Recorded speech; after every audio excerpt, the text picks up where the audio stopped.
ꯑꯍꯥꯟꯕꯃꯛꯇꯗ ꯁꯂꯥꯏ story ꯆꯦꯅꯦꯜꯒꯤ ꯃꯍꯨꯠ ꯁꯤꯟꯖꯗꯨꯅ ꯄꯥꯟꯊꯣꯏ ꯃꯉꯥꯡꯅ ꯃꯌꯥꯝꯕꯨ ꯇꯔꯥꯝꯅ ꯑꯣꯛꯆꯕꯒ ꯂꯣꯏꯅꯅ ꯏꯀꯣꯛꯅꯣꯅ ꯈꯨꯔꯨꯝꯖꯔꯤ꯫ ꯉꯁꯤꯁꯨ ꯃꯌꯥꯝꯒꯤꯗꯃꯛꯇ ꯅꯨꯡꯉꯥꯏꯔꯕ ꯐꯨꯡꯒꯥ ꯋꯥꯔꯤ ꯑꯃ ꯄꯨꯗꯨꯅ ꯂꯥꯛꯆꯔꯦ꯫ ꯋꯥꯔꯤ ꯑꯁꯤꯒꯤ ꯃꯃꯤꯡꯅ ꯚꯨꯠꯅ ꯄꯤꯕ ꯃꯃꯥ ꯃꯆꯥꯒꯤ ꯌꯨꯝ꯫ ꯋꯥꯔꯤ ꯑꯁꯤꯕꯨ ꯏꯕꯤꯔꯛꯄꯅ ꯑꯊꯧꯕ ꯃꯤꯇꯩ꯫ ꯍꯧꯖꯤꯛ ꯃꯌꯥꯝꯒꯤ ꯃꯐꯝꯗ ꯋꯥꯔꯤ ꯑꯁꯤ ꯈꯨꯗꯣꯜ ꯇꯝꯖꯔꯤ꯫ ꯃꯌꯥꯝ ꯄꯨꯟꯅ ꯇꯥꯃꯤꯟꯅꯔꯁꯤ꯫ ꯃꯤ ꯂꯩꯕ ꯉꯝꯅꯗ꯭ꯔꯕ ꯑꯍꯥꯡꯕ ꯂꯝꯍꯥꯡ ꯑꯃꯗꯅꯤ꯫ ꯂꯝꯍꯥꯡꯗꯨꯗ ꯃꯊꯣꯜ 3 ꯋꯥꯡꯕ ꯀꯥ 10ꯃꯨꯛ ꯂꯣꯡꯕ ꯌꯥꯝꯅ ꯀꯥ ꯍꯦꯟꯅ ꯃꯜꯂꯕ ꯌꯨꯝ ꯑꯆꯧꯕ ꯑꯃ ꯅꯥꯏꯇꯣꯝ ꯇꯥꯅ ꯂꯩꯔꯤ꯫ ꯌꯨꯝꯗꯨ ꯃꯩꯅ ꯆꯥꯛꯈꯤꯕꯒꯤ ꯐꯤꯕꯝꯁꯨ ꯍꯥꯏꯐꯦꯠ ꯃꯥꯜꯂꯤ꯫ ꯑꯗꯨꯒ ꯑꯉꯛꯄ ꯑꯀꯤꯕꯗꯤ ꯌꯨꯝꯗꯨ ꯀꯔꯤꯒꯨꯝꯕ ꯃꯇꯝꯗ ꯑꯃꯨꯛ ꯃꯆꯤ ꯂꯦꯡꯏ꯫ ꯈꯨꯜ ꯑꯃꯒꯤ ꯏꯅꯥꯛ ꯀꯩꯔꯥꯛ ꯌꯥꯝꯅ ꯈꯨꯟꯕ ꯏꯃꯨꯡ ꯑꯃꯗꯅꯤ꯫ ꯌꯨꯝ ꯑꯗꯨꯗ ꯊꯕꯛ ꯏꯪꯈꯥꯡ ꯇꯧꯕꯤ ꯃꯤꯅꯥꯏ ꯅꯨꯕꯤ ꯃꯧ ꯃꯁꯛ ꯐꯖꯕꯤ ꯆꯨꯡ ꯐꯤꯔꯥꯜ ꯆꯥꯕꯤ ꯑꯃ ꯃꯌꯥꯝꯅ ꯆꯥꯛ ꯆꯥꯕ ꯂꯣꯏꯕ ꯉꯥꯏꯗꯨꯅ ꯃꯆꯤ ꯑꯃꯗ ꯐꯝꯂꯤ꯫ ꯉꯥꯏꯍꯥꯛꯀꯤ ꯃꯇꯨꯡ ꯅꯨꯄꯤꯗꯨ ꯃꯌꯥꯝꯅ ꯆꯥꯕꯒꯤ ꯀꯣꯜꯂꯤꯛꯁꯤꯡꯗꯨ ꯂꯣꯏꯁꯤꯜꯂꯤ꯫ ꯇꯥꯟꯖꯥꯗꯨ ꯃꯄꯤ ꯏꯔꯥ ꯆꯦꯅ ꯉꯁꯤꯁꯨ ꯆꯥꯛ ꯑꯃꯠꯇ ꯂꯦꯝꯗ꯭ꯔ ꯃꯥꯜꯂꯦ꯫ ꯑꯗꯨꯗꯤ ꯃꯣꯏꯅ ꯆꯥꯕꯒꯤ ꯃꯈꯥꯗ ꯇꯥꯔꯤꯕ ꯂꯨꯈꯥꯛꯁꯤ ꯈꯨꯜꯂꯒ ꯏꯁꯤꯡꯗ ꯁꯦꯡꯅ ꯆꯥꯝꯊꯣꯛꯂꯒ ꯉꯥ ꯃꯔꯨꯁꯤꯡꯁꯤꯒ ꯄꯨꯔꯒꯦ꯫ ꯑꯍꯤꯡ ꯅꯣꯡꯌꯥꯏꯅꯤ꯫ ꯃꯄꯥꯟꯗ ꯇꯤꯟ ꯍꯔꯥꯎ ꯈꯣꯡꯕꯒꯤ ꯃꯈꯣꯜꯁꯨ ꯇꯥꯔꯤ꯫ ꯆꯥꯛꯈꯨꯝꯗ ꯎꯆꯥꯜꯒꯤ ꯃꯩꯔꯥ ꯑꯃꯁꯨ ꯃꯨꯁꯤ ꯆꯥꯛꯂꯤ ꯂꯩꯕꯥꯛꯇ ꯌꯨꯡꯂꯒ꯫ ꯑꯗꯨꯒ ꯊꯥꯖꯒꯤ ꯃꯆꯥꯅꯤꯄꯥ ꯄꯤꯛꯂꯤꯕꯗꯨ ꯎꯏꯔꯤ ꯆꯥꯝꯊꯣꯛꯂꯕ ꯂꯨꯈꯥꯛꯇꯨ ꯃꯕꯨꯛ ꯊꯟꯅꯕ ꯆꯥꯔꯤ꯫ ꯊꯥꯖꯅ ꯏꯗꯨ ꯍꯥꯏꯅ ꯅꯨꯡꯁꯤꯅ ꯀꯧꯖꯩ ꯃꯆꯥꯕꯨ꯫ ꯏꯗꯨꯅ ꯃꯇꯣꯡ ꯈꯖꯤꯛꯇ ꯐꯥꯎ ꯄꯛꯇꯕ ꯉꯥ ꯃꯔꯨꯗꯨ ꯀꯨꯞꯅ ꯁꯥꯏꯔꯒ, "ꯏꯃꯥ, ꯆꯥꯛꯁꯤ ꯏꯁꯤꯡ ꯈꯔꯒ ꯍꯩꯕꯤꯔꯛꯑꯣ." "ꯍꯣꯏ, ꯁꯤꯁꯤ, ꯏꯁꯤꯡꯁꯦ ꯈꯔ ꯌꯥꯝꯅ ꯌꯥꯎꯍꯜꯂꯣ, ꯆꯥꯛꯁꯤ ꯌꯣꯠꯄ ꯅꯨꯡꯉꯥꯏꯅꯕ." ꯏꯗꯨꯗꯨ ꯏꯁꯤꯡ ꯇꯣꯠꯄ ꯆꯥꯛꯇꯨ ꯆꯥꯛꯈꯨꯝ ꯑꯃ ꯍꯨꯛꯂꯒ, "ꯏꯃꯥ, ꯏꯅꯥꯛ ꯈꯨꯟꯕ ꯍꯥꯏꯁꯦ ꯀꯃꯥꯏ ꯇꯧꯒꯦ ꯏꯃꯥ?" "ꯏꯅꯥꯛ ꯈꯨꯟꯕ ꯍꯥꯏꯁꯦ ꯏꯕꯨꯡꯉꯣ, ꯑꯩ ꯀꯣꯟꯅ ꯍꯥꯏꯒꯦ. ꯆꯥꯛꯁꯦ ꯂꯣꯏꯅ ꯆꯥꯊꯣꯛꯑꯒ ꯇꯨꯝꯕ ꯁꯨꯝꯕꯤꯕꯗ ꯑꯩ ꯍꯥꯏꯒꯦ, ꯋꯥꯔꯤ ꯑꯣꯏꯅ ꯂꯤꯕꯤꯒꯦ." ꯐꯃꯨꯡꯗꯅꯤ ꯃꯃꯥ ꯃꯆꯥꯗꯨ ꯎꯆꯥꯟ ꯃꯩꯔꯥꯗꯨꯗ ꯌꯦꯡꯅ ꯊꯥꯖꯅ, "ꯏꯅꯥꯛ ꯈꯨꯟꯕ ꯍꯥꯏꯁꯦ ꯌꯨꯝꯒ ꯃꯌꯥꯝ ꯆꯥꯎꯕ, ꯃꯌꯥꯝ ꯋꯥꯡꯕ, ꯑꯗꯨꯕꯨꯅꯦ ꯏꯅꯥꯛ ꯈꯨꯟꯕ ꯍꯥꯏꯗꯣ." ꯑꯁꯨꯝꯅ ꯊꯥꯖꯅ ꯃꯆꯥꯅꯤꯄꯥꯗꯨ ꯃꯤꯒꯤ ꯑꯔꯦꯝꯕ ꯂꯨꯈꯥꯛ ꯄꯤꯖꯗꯨꯅ ꯃꯆꯥꯅꯤꯄꯥꯕꯨ ꯆꯥꯎꯕ ꯁꯔꯦꯞ ꯐꯥꯕ ꯉꯥꯏꯅ ꯌꯣꯛꯂꯝꯃꯤ꯫ ꯑꯗꯨꯕꯨ ꯊꯥꯖꯁꯨ ꯅꯍꯥ ꯑꯣꯏꯔꯤꯕꯅꯤꯅ ꯃꯁꯛ ꯃꯇꯧ ꯐꯖꯕꯗꯤ ꯃꯌꯦꯡ ꯇꯥꯔꯝꯗꯦ꯫ ꯂꯩꯀꯥꯏ ꯈꯨꯟꯒꯤ ꯑꯣꯛꯇꯕ ꯅꯨꯄꯥ ꯀꯌꯥꯒꯤ ꯃꯃꯤꯠ ꯆꯣꯏꯐꯝ ꯑꯣꯏꯔꯝꯃꯤ ꯊꯥꯖꯒꯤ ꯐꯖꯕꯗꯣ꯫ ꯈꯨꯜꯒꯤ ꯑꯣꯛꯇꯕ ꯅꯤꯄꯥ ꯈꯔ ꯀꯣꯔꯣꯕ ꯀꯧꯕ ꯅꯤꯄꯥ ꯑꯃꯒꯤ ꯁꯪꯒꯣꯏꯗ ꯄꯨꯜꯂꯤ꯫ ꯍꯥ ꯀꯥꯝꯕ ꯀꯥ ꯉꯥꯅꯨ ꯑꯆꯧꯕ 2-3ꯁꯨ ꯄꯨꯟꯅ ꯊꯣꯡꯂꯤ꯫ ꯍꯥ ꯀꯥꯝꯕ ꯉꯥꯅꯨ ꯑꯆꯧꯕ 2-3ꯁꯨ ꯄꯨꯟꯅ ꯊꯣꯡꯂꯤ꯫ ꯃꯣꯏ 3-4ꯗꯨ ꯐꯝꯂꯒ ꯀꯣꯔꯣꯕꯗꯨ ꯈꯥꯡꯗꯨꯗ ꯃꯨꯟꯅ ꯌꯦꯡꯂꯒ, "ꯃꯥꯒꯤꯗꯃꯛ ꯅꯨꯡꯉꯥꯏꯕꯤꯗ꯭ꯔꯒ ꯃꯥꯅ ꯑꯩꯕꯨ ꯑꯗꯨꯛ ꯇꯥꯊꯤꯕꯗꯤ ꯇꯧꯍꯣꯏꯗꯦ, ꯊꯥꯖ ꯃꯥꯁꯨ." ꯄꯥꯛꯄꯅ, "ꯇꯥꯗ ꯑꯩꯗꯤ ꯏꯇꯩꯃ ꯊꯥꯖ ꯍꯦꯛꯇ ꯀꯧꯔꯕꯅꯤꯀꯣ, ꯇꯥꯗꯅ ꯏꯇꯩꯃ ꯊꯥꯖꯗꯨ ꯂꯧꯁꯤꯟꯕꯤꯔꯣꯁꯤꯅꯦ ꯑꯩꯒꯤ ꯋꯥꯗꯤ." ꯃꯪꯒꯤꯅ, "ꯇꯥꯗꯕꯨ ꯆꯍꯤ ꯀꯌꯥꯕꯨ ꯁꯨꯕꯤꯔꯒꯦ ꯍꯧꯖꯤꯛꯀꯥꯟꯁꯤꯕꯣ?" "ꯃꯥꯏ ꯌꯦꯡꯂꯒ ꯆꯍꯤ ꯍꯪꯒꯅꯨꯅꯦ ꯅꯣꯏꯕꯣ, ꯍꯛꯆꯥꯡ ꯌꯦꯡꯂꯒ ꯍꯪꯉꯨꯅꯦ." ꯇꯣꯝꯕꯅ, "ꯑꯩꯒꯕꯨꯗꯤ ꯂꯣꯡꯒꯥ ꯑꯣꯏꯒꯗ꯭ꯔ ꯏꯇꯥꯎꯁꯦ, ꯑꯩꯕꯨꯗꯤ 40 ꯇꯥꯡꯈꯠꯂꯛꯂꯤꯅꯤ." ꯀꯣꯔꯣꯕꯅ, "ꯑꯗꯨꯗꯤ ꯑꯩꯅ ꯆꯍꯤ ꯑꯃꯃꯨꯛ ꯍꯜꯂꯤ ꯏꯇꯥꯎꯗꯒꯤ. ꯑꯗꯨꯕꯨ ꯑꯩꯕꯨ ꯌꯦꯡꯕꯗ 40ꯒꯤ ꯃꯤꯕꯨ ꯃꯥꯜꯂꯤꯕꯣ ꯑꯩꯕꯣ, ꯃꯌꯥ? ꯊꯥꯖꯁꯦ ꯑꯩꯒ ꯂꯝꯕꯥ ꯌꯥꯗꯦ ꯍꯥꯏꯅꯤꯡꯂꯤꯔꯕ ꯍꯥ?" ꯅꯍꯥ 3ꯗꯨꯅ, ꯀꯗꯥꯏꯗꯒꯤ ꯃꯔꯥꯏꯕꯛ ꯌꯥꯝꯅ ꯐꯔꯕꯅꯤ ꯊꯥꯖꯗꯤ ꯑꯩꯈꯣꯏ ꯇꯥ ꯀꯣꯔꯣꯕ ꯐꯪꯖꯕꯁꯦ." ꯅꯨꯃꯤꯗꯥꯡꯅꯤ꯫ ꯊꯥꯖꯗꯨ ꯏꯅꯥꯛ ꯈꯨꯟꯕ ꯏꯃꯨꯡꯗꯨꯗ ꯃꯌꯥꯝꯅ ꯆꯥꯕ ꯂꯨꯈꯥꯛꯁꯤꯡ ꯁꯦꯡꯂꯤꯉꯩ ꯏꯅꯥꯛ ꯈꯨꯟꯕ ꯏꯃꯨꯡ ꯑꯗꯨꯒꯤ ꯑꯍꯜ ꯑꯗꯨꯅ ꯊꯥꯖꯒꯤ ꯐꯖꯕꯗꯨ ꯃꯤꯇꯥꯔꯗꯨꯅ, "ꯏꯕꯦꯝꯃ ꯊꯥꯖ, ꯆꯥꯛꯈꯨꯝꯗ ꯆꯪꯂꯒ ꯅꯪꯒꯤ ꯆꯥꯛ ꯈꯔ ꯄꯨꯖꯈꯣ. ꯅꯠꯇ꯭ꯔꯒ ꯅꯪꯅ ꯏꯀꯥꯏꯔꯒꯅ ꯂꯥꯛ, ꯑꯩꯒ ꯄꯨꯟꯅ ꯆꯪꯁꯤ. ꯉꯔꯥꯡ ꯅꯍꯥꯟꯗꯤ ꯏꯁꯨꯡ ꯏꯃꯥꯟꯅꯕ ꯈꯔ ꯑꯩꯒꯤꯗ ꯆꯥꯛ ꯆꯥꯅꯕꯁꯤꯗ ꯏꯆꯜꯗꯤ ꯈꯔ ꯋꯥꯔꯝꯂꯅꯤ." "ꯏꯄꯜ, ꯌꯥꯔꯅꯤ, ꯌꯨꯝꯗ ꯆꯠꯅꯕ ꯇꯧꯔꯒꯦ ꯑꯩ." ꯊꯥꯖꯗꯨ ꯄꯔꯞ ꯊꯣꯛꯈꯤ꯫ "ꯍꯩ ꯊꯥꯖ, ꯉꯥꯏꯈꯣꯅꯦ ꯅꯪꯕꯣ. ꯑꯁ, ꯑꯩꯁꯤ ꯅꯨꯄꯤ ꯊꯦꯝꯕ ꯑꯣꯟꯊꯣꯛꯅ ꯍꯩꯈꯤꯗ꯭ꯔꯦꯗ. ꯑꯗꯨꯕꯨ ꯃꯥꯒꯤ ꯃꯁꯛ ꯃꯇꯧ ꯁꯕꯥꯟꯁꯤꯗꯤ ꯏꯁ." ꯑꯍꯟꯗꯨꯒꯤ ꯅꯨꯄꯤꯗꯨ ꯆꯪꯂꯛꯏ꯫ ꯊꯥꯖꯁꯤꯅ ꯃꯄꯤ ꯇꯩꯊꯣꯛꯂꯒ ꯆꯠꯈ꯭ꯔꯤꯁꯤꯅ ꯀꯔꯤ ꯑꯃꯨꯛ ꯍꯥꯏꯕꯤꯔꯨꯔꯦ? ꯆꯥꯛ ꯈꯔ ꯄꯨꯈꯣ, ꯃꯃꯥ ꯃꯆꯥ ꯆꯥꯃꯤꯟꯅꯅꯕ ꯍꯥꯏꯔꯨꯕꯒꯤ ꯏꯀꯥꯏꯈ꯭ꯔꯕ ꯖꯥꯠꯂꯥ? ꯆꯥꯛꯇꯤ ꯄꯨꯈꯤꯕ꯭ꯔꯣ? ꯄꯨꯗꯅ ꯆꯠꯈ꯭ꯔꯤꯕꯁꯤꯅꯤ꯫ ꯐꯔꯦ, ꯑꯃꯨꯛ ꯍꯟꯅ ꯂꯥꯛꯇꯕꯅꯁꯨ꯫ ꯏꯔꯥꯡ ꯇꯧꯕ ꯃꯤ ꯌꯥꯝꯅ ꯂꯩ ꯏꯃꯨꯡꯁꯤꯗ꯫ ꯃꯇꯨ ꯃꯆꯥ ꯇꯣꯛꯈ꯭ꯔꯣ, ꯃꯁꯨ ꯐꯥꯎ ꯂꯩꯔꯕ ꯃꯤꯅ ꯂꯨꯈ꯭ꯔꯥꯕꯤ ꯃꯤꯇꯥꯕꯁꯦ ꯃꯤꯠꯁꯦ ꯅꯥꯔꯦ, ꯌꯥꯝꯅ ꯅꯥꯔꯦ꯫ ꯀꯔꯤꯅꯣ ꯅꯪꯅ ꯉꯥꯡꯂꯤ ꯋꯥꯗꯨꯅ ꯅꯨꯡꯁꯤꯇꯣꯟ? ꯑꯩꯅ ꯍꯥꯏꯅꯤꯡꯂꯤꯁꯦ ꯂꯨꯈ꯭ꯔꯥꯕꯤꯗꯣ ꯅꯠꯇꯨ ꯑꯣꯏꯔꯣ, ꯑꯩ ꯂꯩꯀꯥꯏ ꯃꯤꯌꯥꯝ ꯃꯃꯥꯡꯗ ꯈꯥꯎꯌꯩ ꯇꯧꯊꯣꯛꯄꯤꯔꯒꯦ꯫ ꯃꯤꯠꯁꯦ ꯌꯥꯝꯅ ꯅꯥꯔꯦ꯫ ꯃꯤꯅꯥꯏ ꯅꯨꯄꯤꯗꯨꯗ ꯅꯪꯅ ꯆꯣꯏꯔꯤꯕ ꯃꯤꯠꯇꯣ ꯆꯦꯡ ꯐꯥꯎꯕ ꯋꯥꯠꯅ ꯊꯣꯡꯂ ꯐꯥꯎꯗ ꯂꯨꯈꯥ ꯈꯣꯝꯕꯤ ꯂꯨꯈ꯭ꯔꯥꯕꯤꯗꯣ ꯅꯠꯇꯨ ꯑꯣꯏꯅꯤꯡꯃꯟꯗꯅ ꯈꯣꯔꯣꯛ ꯈꯣꯔꯣꯛ ꯈꯣꯠꯇꯅ ꯂꯩꯔꯅꯨ꯫ ꯂꯧꯁꯤꯜꯂꯣ, ꯈꯥꯎꯌꯩ ꯌꯩꯔꯒꯦ, ꯑꯗꯨꯒ ꯂꯨꯈ꯭ꯔꯥꯕꯤꯗꯨꯒ ꯃꯌꯨꯝꯗ ꯂꯩꯃꯤꯟꯅꯔꯨꯔꯣ꯫ ꯁꯤꯅꯤ ꯑꯩꯅ ꯍꯥꯏꯅꯤꯡꯂꯤꯁꯦ꯫ ꯍꯦꯔꯥ, ꯑꯉꯥꯡ ꯅꯨꯄꯤ ꯇꯥꯔꯒ ꯑꯩꯕꯨ ꯀꯔꯤꯅ ꯈꯟꯈꯤꯅꯤ ꯍꯥ? ꯃꯁꯤꯗꯤ ꯅꯪ ꯇꯣꯜꯍꯟꯗꯨ ꯀꯥꯆꯤꯟꯗ ꯆꯦꯟꯁꯤꯟꯈꯤ, ꯑꯗꯨꯒ ꯌꯣꯝꯄꯥꯛ ꯑꯃ ꯇꯥꯞ ꯂꯥꯎꯅ ꯂꯥꯝꯃꯒ ꯅꯨꯡꯁꯤꯇꯣꯟꯗ ꯂꯝꯍꯥꯏ ꯍꯥꯏꯈꯤ꯫ ꯇꯣꯜꯍꯟꯒꯤ ꯌꯣꯝꯄꯥꯛꯅ ꯍꯥꯏꯔꯛꯄꯗꯨ ꯅꯨꯡꯁꯤꯇꯣꯟꯒꯤ ꯆꯨꯕꯥꯗ ꯐꯩꯅ ꯄꯣꯞ ꯂꯥꯎꯅ ꯊꯣꯡꯈꯤ꯫ ꯅꯨꯡꯁꯤꯇꯣꯟꯒꯤ ꯑꯣꯏꯔꯣꯝ ꯊꯪꯕ ꯃꯀꯣꯛ ꯅꯥꯀꯟꯗꯨ ꯄꯨꯡꯆꯥꯏ ꯆꯥꯏ꯫ ꯇꯣꯜꯍꯟꯗꯨ ꯌꯣꯝꯄꯥꯛꯇꯨ ꯌꯨꯝꯌꯥꯏꯒꯤ ꯅꯨꯡꯅ ꯃꯁꯥ ꯅꯥꯟꯅ ꯂꯪꯇ꯭ꯔꯤꯛ ꯂꯪꯅ ꯍꯩꯔꯒ ꯊꯥꯔꯤꯕ ꯂꯩꯃꯥꯏꯗꯨꯗ ꯏ ꯄꯨꯝꯇꯩ ꯇꯩꯕ ꯌꯣꯝꯄꯥꯛꯇꯨ ꯗꯣꯛ ꯂꯥꯎꯅ ꯏ ꯇꯞ ꯇꯞ ꯇꯥꯅ ꯊꯝꯃꯒ, ꯅꯪꯅ ꯍꯥꯏꯔꯝꯕꯒꯤ ꯃꯇꯨꯡ ꯏꯟꯅ ꯍꯧꯖꯤꯛꯇꯤ ꯏꯕꯦꯝꯃ ꯊꯥꯖ ꯂꯧꯁꯤꯟꯕ ꯌꯥꯔꯦꯗꯅ ꯍꯥ?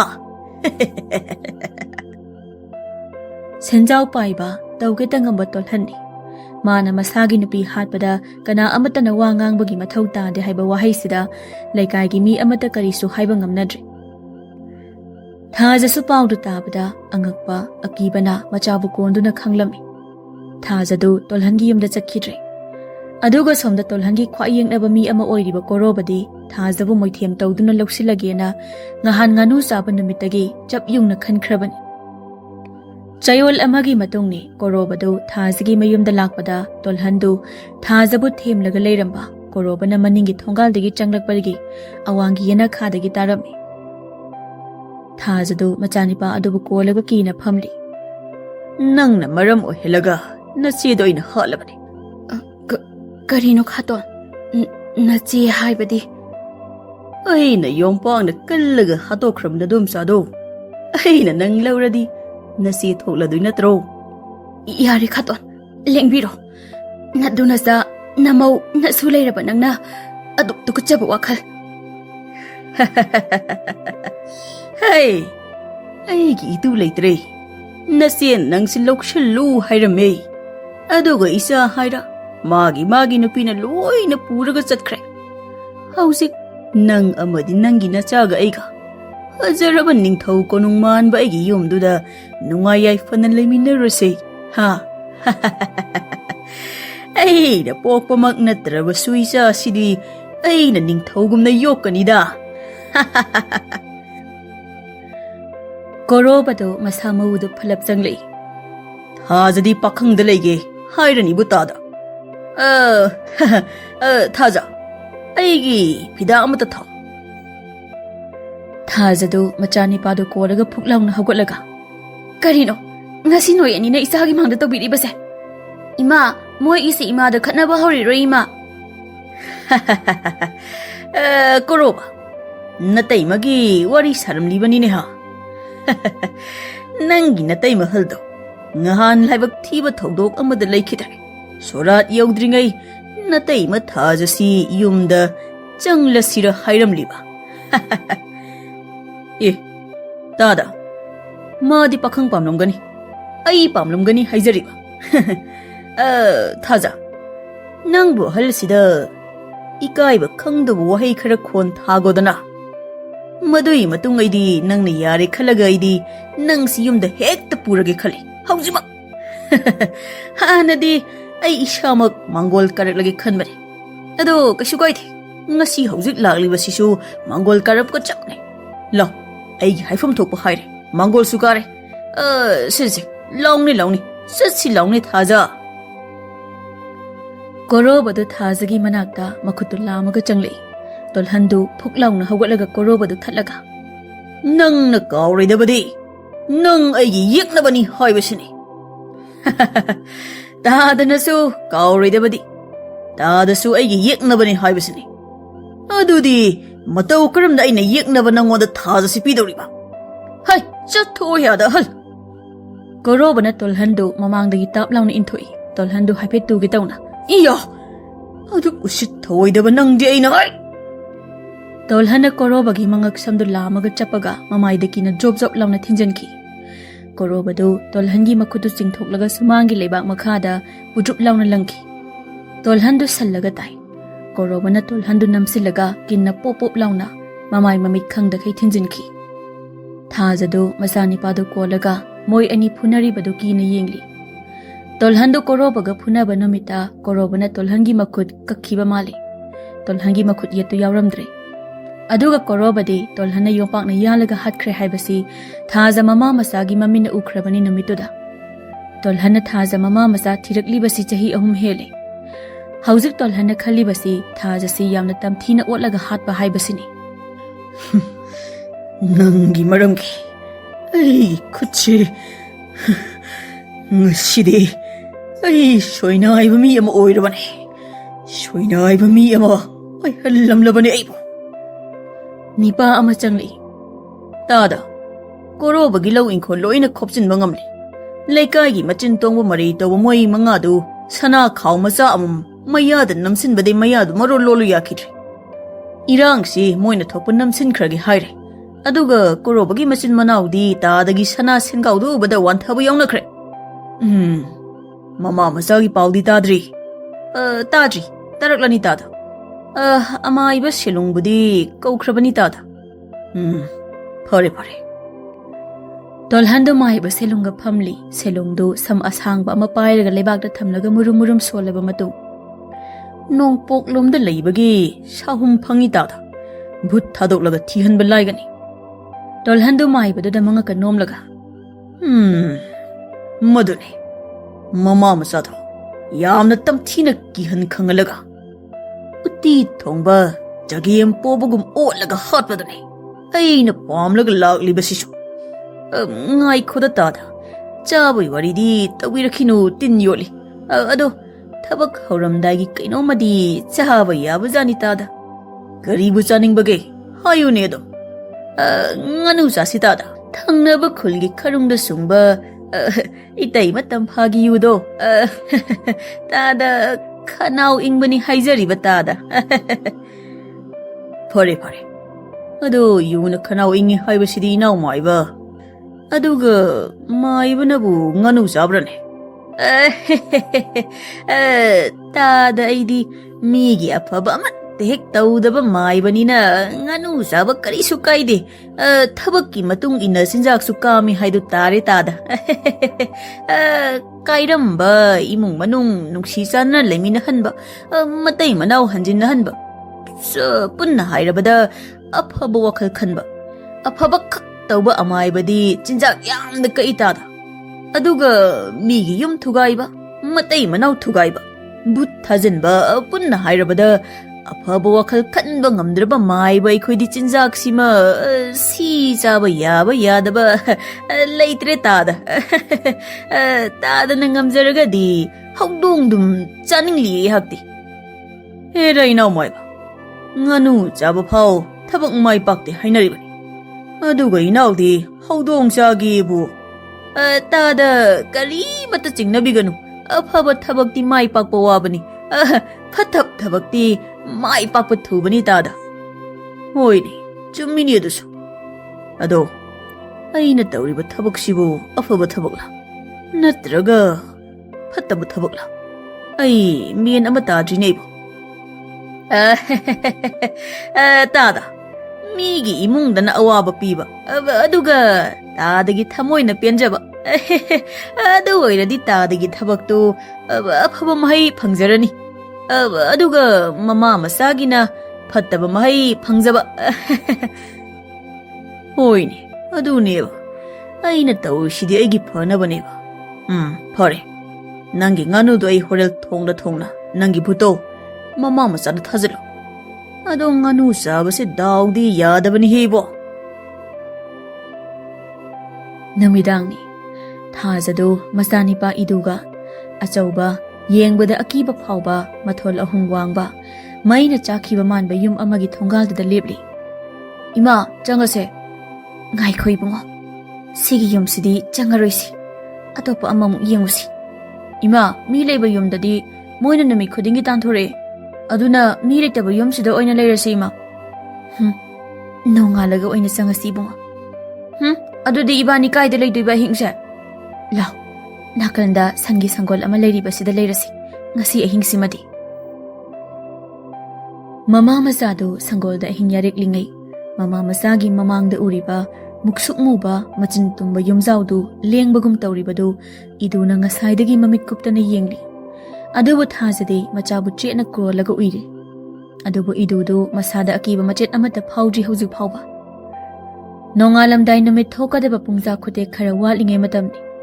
Lamhang amada muksuk muna onthokna wang chauraba mamai sangdrong sangna mathakta thekalaga makhut masa sangdrong sangba mangangna urok mana yungba makokta masi ani panba khadang manaton tumchuk tumba mamitna makudong na panba mana ani duna maton chap yungba but ama koli chatli lamhangi lambi duda.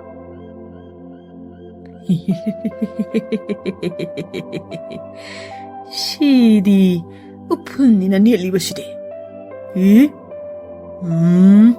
Shidi karam kanda netlam liba shantishide. Adudi khongshi. Amaiba selongi bhuttu makhongdu uphunda kana kauri. Bhuttu ahing supa mama masagi khongul lirakpaduna hauzik bhuttu yamna yangna chatpa ngambanina akiba yumdugi manak yoksilakle nongalamdaido.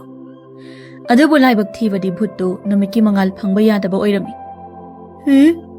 Shidi numit thokadorina. Numit thoklabadi ai karigumba amatta uba ngamlaroi. Ayukni idudu mamada yenglaga. Ima nongale yumsida changase. Ha nongala bro. Hoi lao changasi lao. Somda tolhandu thajadu hatpa amuk pamlaktraba male.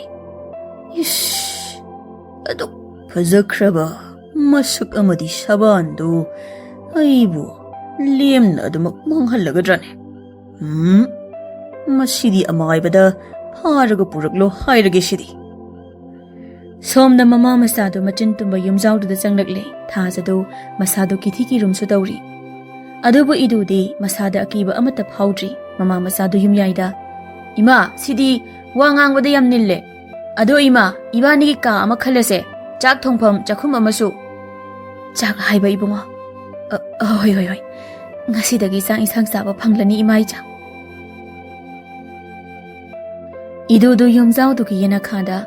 Ima yumsigi yena khada pan mairen isang na piyamna hawe ima. Ima phausu hawe ima. Idudu isang na pimaraktuda harauna songsili. Hauriba haijing pharaba phau pambi maraktuda su changlaga idudu khaw ama pairaga phau mahaidu sitsitana khawda hapjili angakpa yum adugi inkhol haibaduni ayuktu mama masado onthokna harawba haibadu oirami thajadi harawmandana phau singadu yena khada leiramba yamna kuiraba sumbal amada phau kharadu suna nokna kapjari thajadu mapureba leikhidraba matam kayagi matung asumna chana thaknaba mahai marong khaknatana cheng phawba masak ugi phangkhidaba kuirabani adubu ngasidi angakpana thallaba yumdugi mahai maronggi inkholduna akiba yumdu haujikti masada khajikda phawba akiba phawkhidre thajado ayuktu mama masadu ngasidi matam kuirabagi tung insang yawba chak chaba phangjare yumdugi chakhumdudasu thum apakpa amadi ngari singdusu mataw karamna leiramlibano haiba thajana wakhal oirude adubu yumsidi akiba butki yum amani ahing nongyaini mama masadu yumzaudugi khwai makhada leiba yumyai gi thongjilga naknaba apikpa ichamchamba ka amada tumli phak ama tharaga thajagi puksel angakpani atai ka singda thariba kangthol singduda ma tumninglude ma ahenba kala ude ka atai da thariba mompa kangkhal mon singdu mahakkalakte nongyai matungni idusu onthokpani pa masa haibaduni idubu mamana kolaga tumli hairagasu madi tumde mamitu maku sadana karigumba makhol ama tumina tari idudu mamagi makhutu tapna lauthoklaga lepkhatlaga thoklaklaga kagi loliba thongduda manadu napsilaga kaino hujgido yumsida atopa misu hana leiramba zalo mi manwa makhol ama tari basa Idudu manadu thongda naplingai mapangi yumyaida mi ama koisa chatpagi makhol iduna tarakli kuire. Idudu thongdugi yamna pikpa ahoba makhul amada mamitna madu thangjilaga yumyaida munna yenglubada sedungi mamai masi panba bhuttu mama masana lairiba kaduda lepaga thonglomda munna yenglaga leirambadu ubada idudu magi mihundu koktonda haigakhra male. He bhut! Idudu makhongdu maningam gam hale. Aduga mamagi manakta khangpham phamthai. Bhut nadra bhut! Idudu mihundu kokton yaukhidana khonjelga thokhidre. Adubu bhuttudi mama masagi sahum phanglaba male. Mama masagi kaagi thongdu tamna munna yenglaga paktharaga changle. Aduga thongdu throk launa nomlaga. Thong hango ima. Thong hangdo. Thajadu khangprit khangna hogale. He ibungo kaihina thong nomide.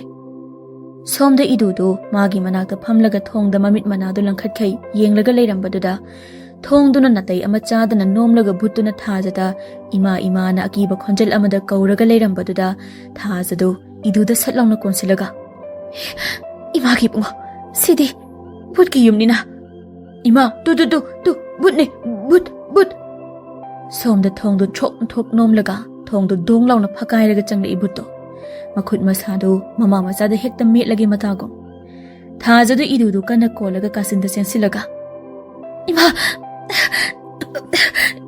Aikhoibu kananamta Aikhoibamta kanbiyo ima.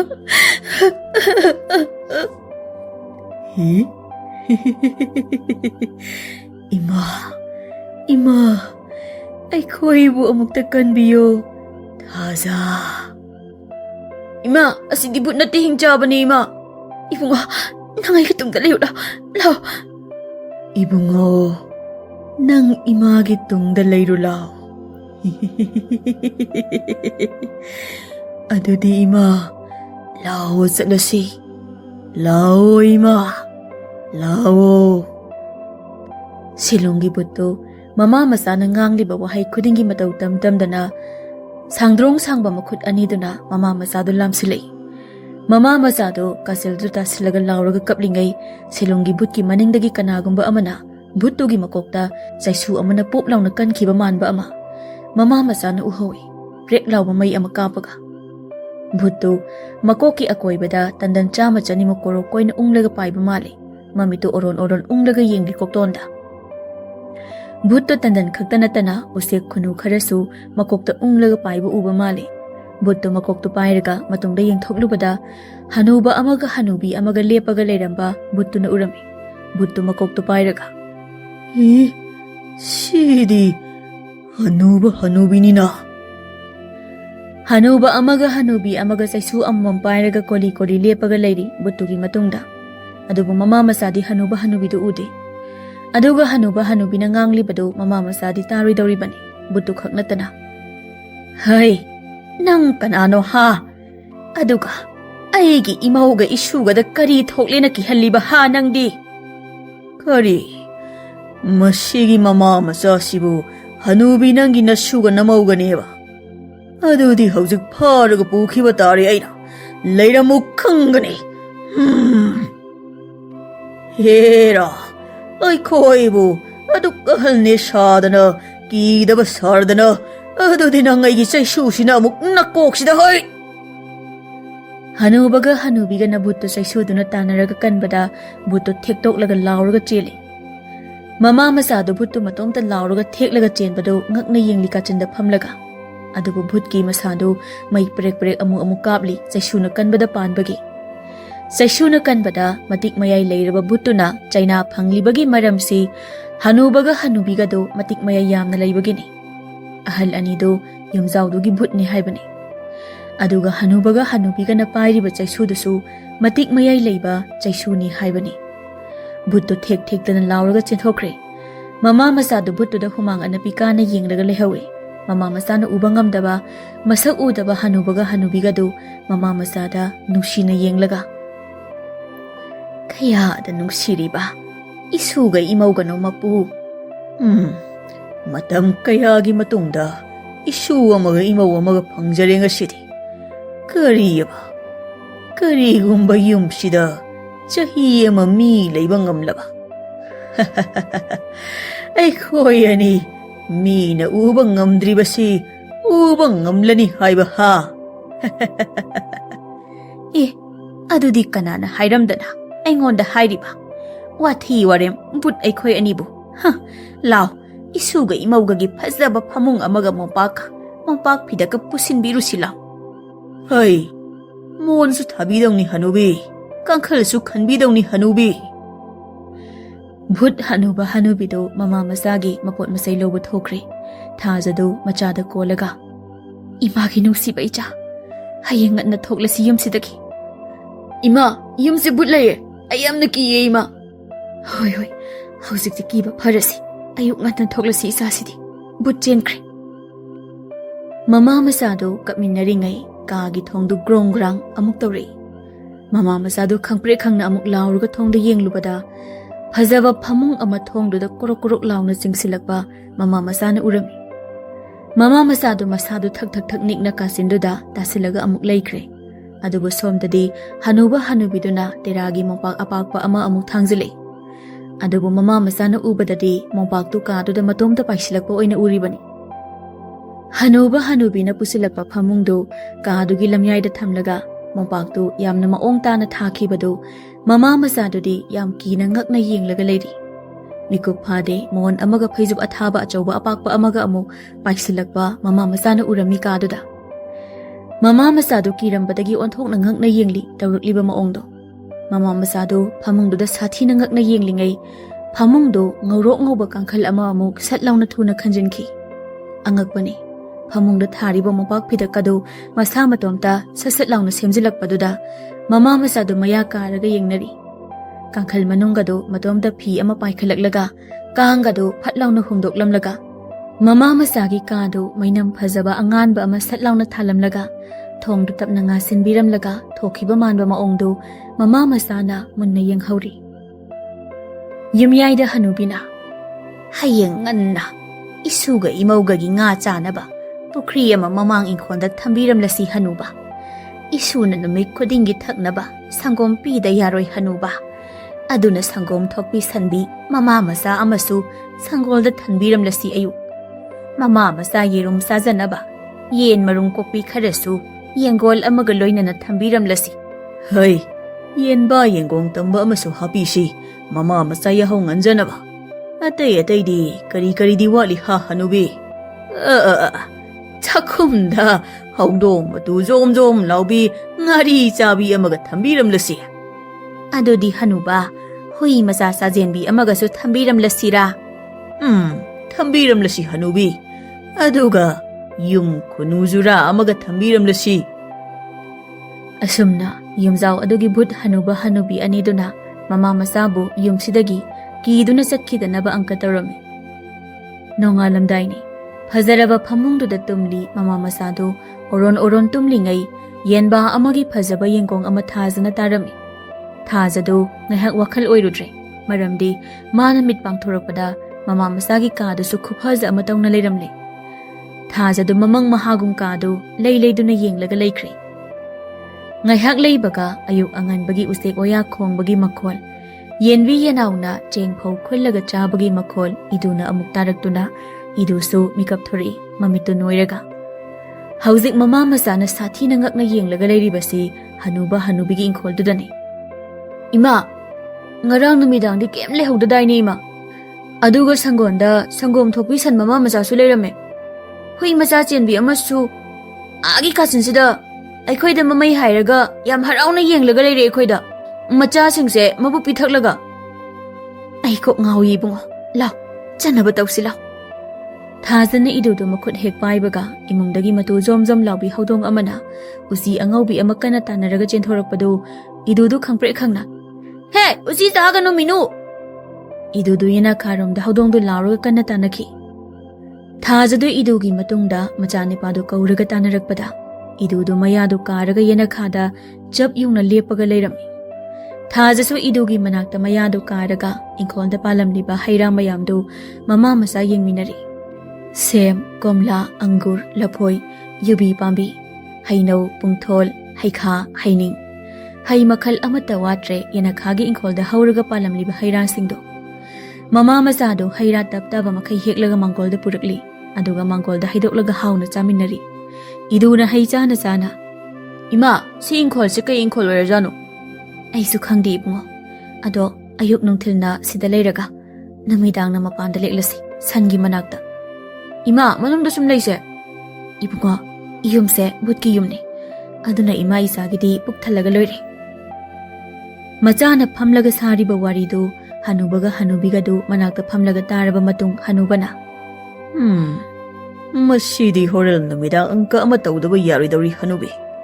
Mama masasi aykhoy nigi asomgi sakhumduda namdana chak pijage khangani do ngasidi. Somda selungdu tolhangi manakta chelakli. Tada